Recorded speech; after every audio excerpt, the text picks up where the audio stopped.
Jadi retail tuh harus cuan. Setiap kali saham naik lu semprit gitu kan.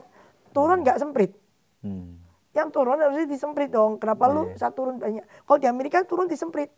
Berarti ada something dong.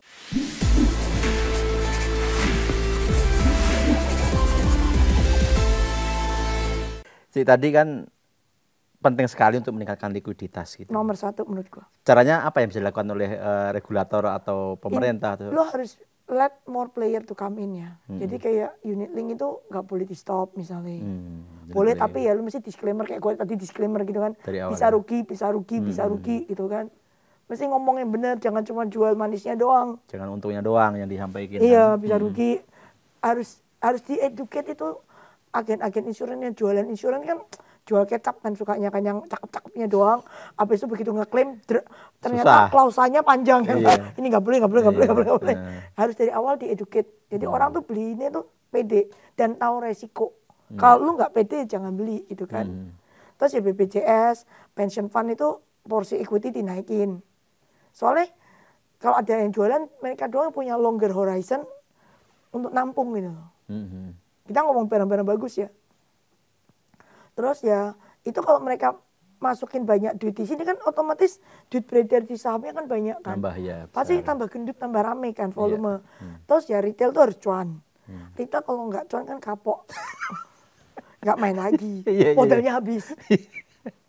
Jadi retail tuh harus cuan. Setiap kali saham naik lu semprit gitu kan. Turun nggak semprit. Yang turun harusnya disemprit dong. Kenapa lu saat turun banyak? Kalau di Amerika turun disemprit. Berarti ada something dong. Contoh nih, Dada deh yang lagi heboh. Kok nggak disemprit orangnya Dada?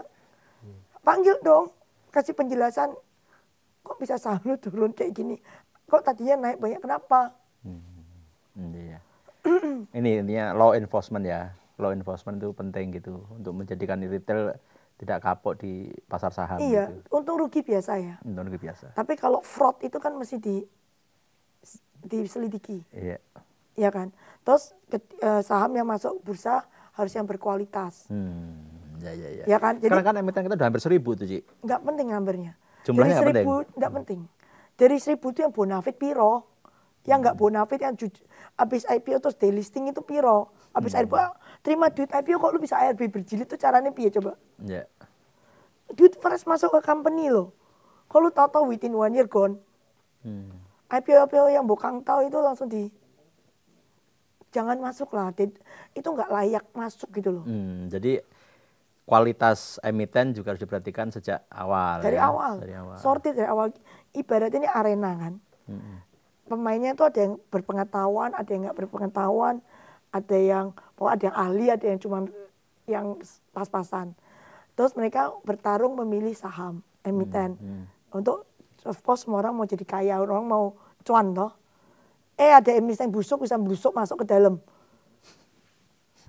Terus rugi. Kapok. Nah, kapok.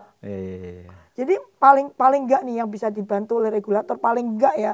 Kita nggak bisa tahu orang rugi apa cuan karena itu kadang beli pucuk sendiri FOMO terus turun terus dia cut loss kan rugi juga.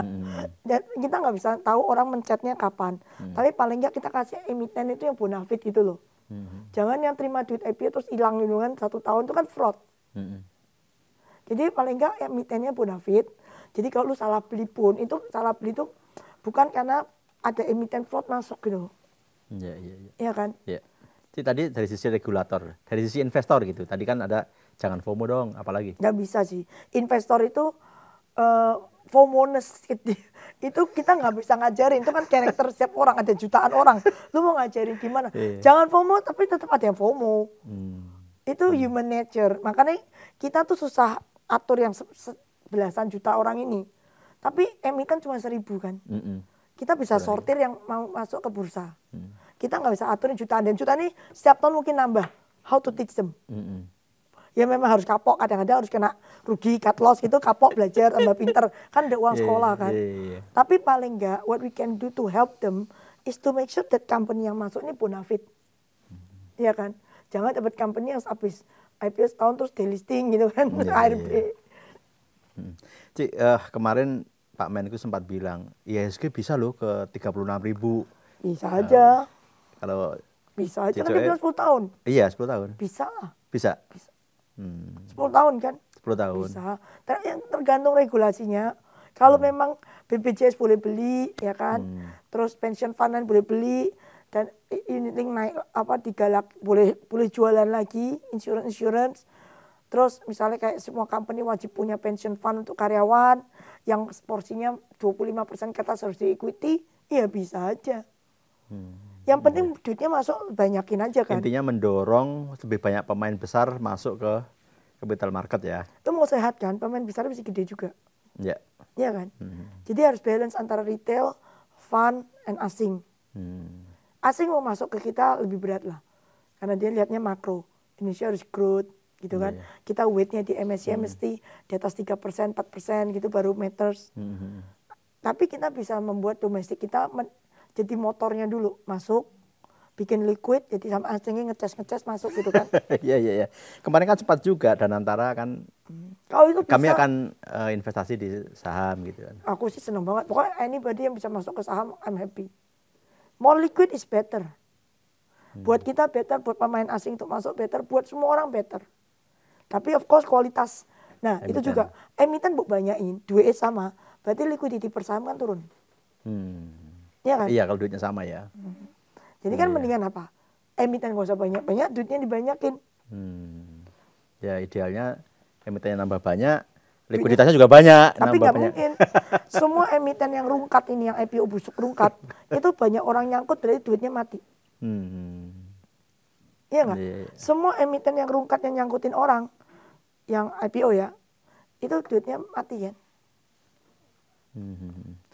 Makanya gue lihat kalau IPO tuh harusnya ada kayak masa observasi. Kan pemilik lama nggak boleh jual 8 bulan nih. Itu peraturan kan lo kan. Ya. 8 bulan nggak boleh turun loh. Enak kayak gitu ya. Jadi orang nggak berani IPO sembarangan. Lu terima duit, masa 8 bulan saham lu turun? Ya kecuali force majeure, pabrik lu kebakaran gitu kan.